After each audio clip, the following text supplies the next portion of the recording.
Ladies and gentlemen, gather round. Today, we're diving into World of Shreddinator Box Jumps, a technique so spicy it makes sriracha look like ketchup. Huh? Now, before we jump, pun intended, into the nitty gritty, let's address the elephant in the room.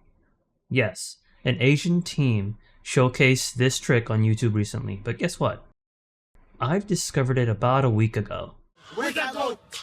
So who's the real trendsetter here? So what we're going to do is we're going to go through a variety of tricks and skips. So I'll begin to show those now. All right, let's get right into it. So what we're going to do is we're going to jump on this first thing here, and then the next box, and onto the next box. And this is how you'll be able to use the Z-axis here on this Shreddinator while this mechanic is going out. Now, I did use uppies here. You don't have to, but you can get some more damage in. Just kind of ignore what's going on in the background. The beginning here was a little scuffed, but you get the point. This box will allow you to, and your other DPS could actually step on it too, and if they're ranged. Now, if the tank does bring the Shreddinator to you, you need to be careful as there is a frontal from this mob. So here's one I really like. Bloodwarpers really suck. So having to skip one would be awesome. So what you have to do is you have to mind soothe this pack before you go in. Press, if you're a priest, press fade. Now I've tried this without fade, and I could not get it to work.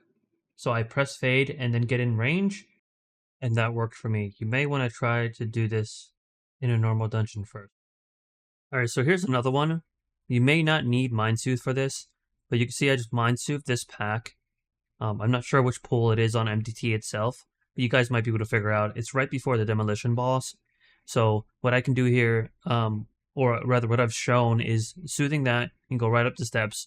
You can probably even use a Warlock Gate, or you can maybe try it yourself, or you can maybe try to jump onto this stairs and see if that works for you.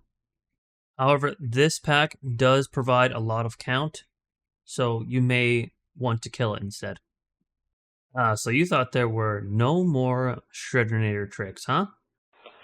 With this one, I went into this dungeon the same time that I discovered the first one, and I was like, there's gotta be a way. So I started jumping on other things, and this was really the only place that I could find. Now, there are other spots that I've tried to do something with, but it didn't work out. The flames that come out, if a tank were to jump on those, I think the mobs do snap, so that might be worth trying, but there is no other areas to avoid Shreddation. Here's a live video of in a key where I just press forward slightly, lean against it, and you can see that this is working. Now, there was a time where it actually kind of hit me. Right here, I'm pretty safe, but on the next ability that comes out, I do have to move. For whatever reason, it actually detected that I was on this spot. Now, again, here's a frontal, so I do pop a defensive here, which you have to be alert for. So again, that's the one where I had to move. So it didn't seem too solid on that one, but it is another Shreddation spot to cheese. Here's another one where you can skip bubbles, and I highly recommend this one. Bubbles really hurts, especially in higher keys. So here you pop a invis pot. The reason is so that you avoid aggroing these bottom feeders, which will in turn aggro bubbles. So bubbles will not see you, but if those guys see you and they aggro, they will most likely aggro bubbles, and you will get in combat. So that is why you're popping the invis potion there. Now, I do recommend a tank going first, as the Jumpstarter does have True Sight. He is sleeping, but it is best for the tank to aggro him first, and then the rest of the group to follow. Another bit of information that I almost forgot about is that if you have a DK or a Shaman, you can walk on water, so that will be helpful and speed up the process. Also, if you do aggro the bottom feeders by any chance, all you have to do is step on the ledge of the stairs, and they will de-aggro, as they cannot get out of the water. And finally, the last worthwhile skip that I think is very worth it. Jump starters do hurt, so you would mind soothe the electricians.